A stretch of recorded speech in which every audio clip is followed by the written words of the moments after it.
সেপ্টেম্বরে কি বাংলাদেশের রাজনৈতিক যে পটভূমি তাতে কোনো একটা পরিবর্তন আসতে চলেছে?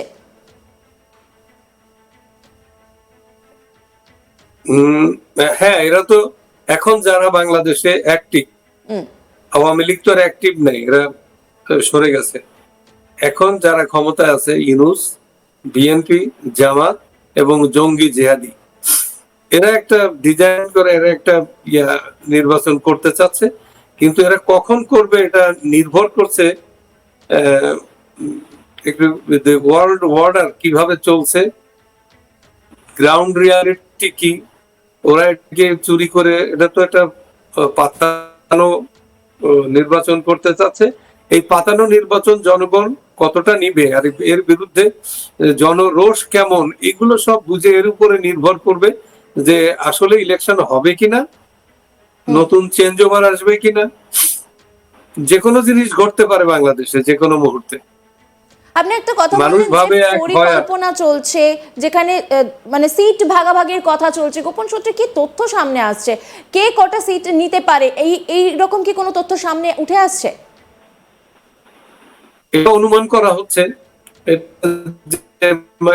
এই ধরনের একটা বৈঠক হয়েছে এবং তারা তো বিএনপি তো ইউটার্ন করছে। বিএনপি যখন শাহাবুদ্দিন প্রেসিডেন্টকে সরাই ফেললে কি হবে, সাংবিধানিক শূন্যতা হবে, সে তারা এটা বাধা দিচ্ছে। তারপরে আওয়ামী লীগকে বাদ দিলে যে এটা ইনক্লুসিভ এবং ইনক্রেডিবল ইলেকশন হবে না, একথা তো বিএনপি বলছে।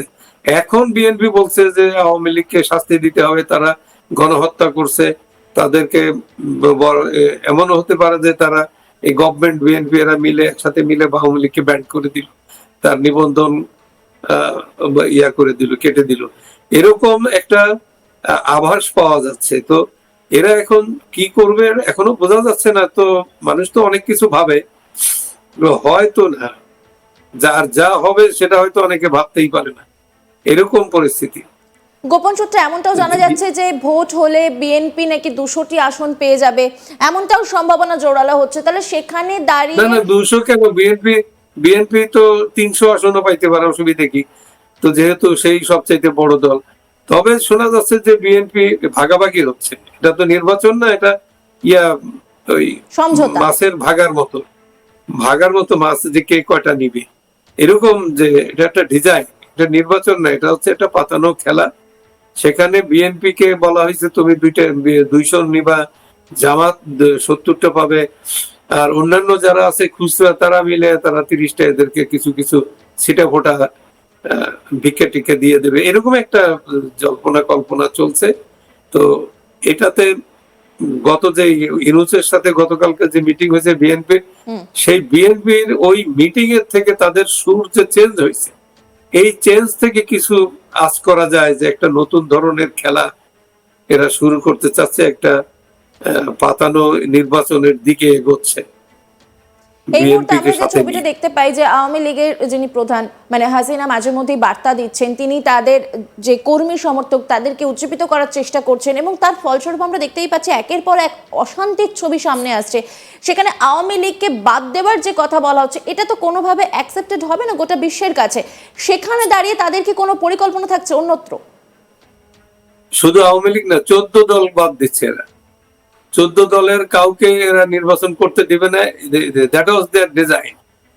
ওরা নিজেরা যে আমরা আর মামরা, এটা কি বলা যায় যে আওয়ামী লীগকেই কোথাও গিয়ে বিএনপি, জামাত এবং অন্তর্বর্তী সরকার প্রত্যেকে ভয় পাচ্ছে? সবাই ভয় পাচ্ছে। এখন আওয়ামী লীগের পপুলারিটি বেড়ে গেছে। কতগুলো স্টাডি বের হয়েছে তো, যে সাংবাদিকরা নিউট্রাল একেবারে, যেখানে কোনো কিছুই করা যায় না, মানে ম্যানিপুলেট করা যায় না এই রেজাল্ট, এরকম 4টে রেজাল্ট বেরিয়েছে। বিএনপির 3 জন সাংবাদিক বিএনপির তারা করছে, আরো অন্যান্যরা করছে, করে দেখছে যে শেখ হাসিনা অনেক ঊর্ধ্বে তার পপুলারিটি। রাস্তায় তো মানুষ চাইছে যে এই গজব, এই সরকারকে মনে করতেছে একটা ডিজাস্টার। তাদের সাধারণ মানুষের জীবন মান এমন অবস্থায় পৌঁছেছে, তাদের জীবনের নিরাপত্তা নাই, খাদ্যদ্রব্যের দাম বেশি, নিত্য প্রয়োজনীয় জিনিস একেবারে গগনচুম্বী, হাতের নাগালের বাইরে এদের জীবন, মানে বেঁচে থাকাই দায় হয়ে পড়ছে। প্লাস নিরাপত্তা নেই, এরা যে ভ্যান্ডালিজম করছে এখনো, ফ্রম ডে ওয়ান তারা ভ্যান্ডালিজম শুরু করছে, আর এটা করছে, করেই যাচ্ছে। এরা জোর করে বিচারকদের মিছিল করে এসে বিচারকদের বের করে দিল। তারপরে স্কুল, কলেজ, ইউনিভার্সিটিতে শিক্ষকদেরকে, শত শত শিক্ষকদেরকে তাড়িয়ে দিল, অপমান করে শিক্ষকদের, প্রিন্সিপাল এদেরকে বাইর করে দিয়ে। তার এখন তো কোনো শিক্ষা, বাংলাদেশে কোনো শিক্ষা কার্যক্রম কিন্তু চালু হয় নাই এখন, কোথাও কোনো শিক্ষা ঠিক মতো চলছে না, স্কুল কলেজ কোথাও না। তো এক ওরা যে কথায় বলা যায় যে যে কাজটা করছে, বাংলাদেশের যে গোছানো সংসার সেটা একেবারে কিন্তু এখন লন্ডভন্ড হয়ে গেছে। আর্থিক পরিস্থিতি একদম, অনেকটা তলানিতে, সেখানে দাঁড়িয়ে একদম। নির্বাচন করতে তো একটা খরচ আছে, সেই বিষয়টার দিকে যদি আমরা নজর দিই। এরা তো দুঃসাহস দেখাচ্ছে। নির্বাচন এমন অবস্থায় পৌঁছেছে এদের, মানুষ তো এদেরকে কি বলে, সাধারণ মানুষের ভাষা, আপনি সোশ্যাল মিডিয়াতে যান, দেখবেন যে এদের অবস্থা কি। তো এরা তারপরও যে কাজগুলো খুব অ্যাগ্রেসিভ কাজ, একটা দেখছে যে তাদের ইরোশন হচ্ছে, তাদের যে পপুলারিটি, তারপরে তারা আরো অ্যাগ্রেসিভ হয়ে বঙ্গবন্ধুর বাড়ি ডিমলিশ করলো সারা বাংলাদেশে বিভিন্ন জায়গায়, এবং গভর্নমেন্ট স্পন্সার্ড অ্যাক্টিভিটিজ। এটা কি করলো, 35টা ডিস্ট্রিক্ট থেকে আপনার এই বুলডোজার নিছে। বুলডোজার তো কার, সরকারের। এটা roads and highways and works ডিপার্টমেন্টের বুলডোজার। কে দিল এটা? তো এখানে গভর্নমেন্ট নীরব থাকলো, পুলিশ নীরব, আর্মি নীরব, সবাই নীরব থাকলো। তার মানে কি, গভর্নমেন্ট ওদেরকে উৎসাহ দিছে, করো। এটা গভর্নমেন্ট স্পন্সার্ড ভ্যান্ডালিজম। তো এই সব করে তারপরে নির্বাচন, এটা দুঃস্বপ্ন, এটা প্রশ্নই ওঠে না, এটা বাস্তবায়ন হবে না। ইতিমধ্যে যে খবরগুলো আমরা জানি যে আমেরিকার সাহায্য বন্ধ করে দিয়েছে, পাশাপাশি সুইজারল্যান্ড সাহায্য বন্ধ করে দিয়েছে, এমনিতেই পরিস্থিতি জটিল। এরপরে আওয়ামী লীগ সহ যে 14টি পার্টি রয়েছে তাদেরকে বাদ দিয়ে যদি নির্বাচনের পথে হাঁটে, তাহলে তো পরিস্থিতি আরো বেশি জটিল থেকে জটিলতর হবে। সেই মুহূর্তে গিয়ে বাংলাদেশ কি করবে?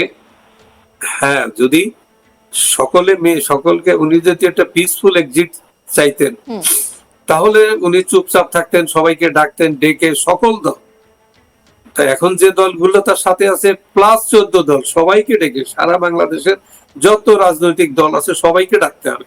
সবাইকে ডেকে তারপরে পরিস্থিতি বুঝিয়ে যে আমরা তো আসলে পারলাম না, আমরা খুব সমস্যা আছে, তো আপনারা সবাই মিলে এটাকে একটা জেনারেল কনসেনসাস তৈরি করতে হবে, একটা ন্যাশনাল ইউনিটি তৈরি করতে হবে। ন্যাশনাল ইউনিটি মানে সকল দল, যাকে আপনি পরাজিত করছেন, যাকে তো ষড়যন্ত্রের মাধ্যমে, তাকে এখন তো কেউ তো তাকে আর এখন বলতে পারবে না, শেখ হাসিনাকে কোনো অবস্থাতেই বলতে পারবে না যে সে সন্ত্রাসী বা সে স্বৈরাচার, সে ফ্যাসিস্ট, এগুলো তো এখন বলা যাবে না। কারণ ষড়যন্ত্র যে ছিল, যে কনস্পিরেসি, ডিপ রুটেড কনস্পিরেসি, এটা তো রিভিল হয়ে গেছে। এইটা না হলে শেখ হাসিনা তো 14 বছর ঠিক মতো চালিয়েছে।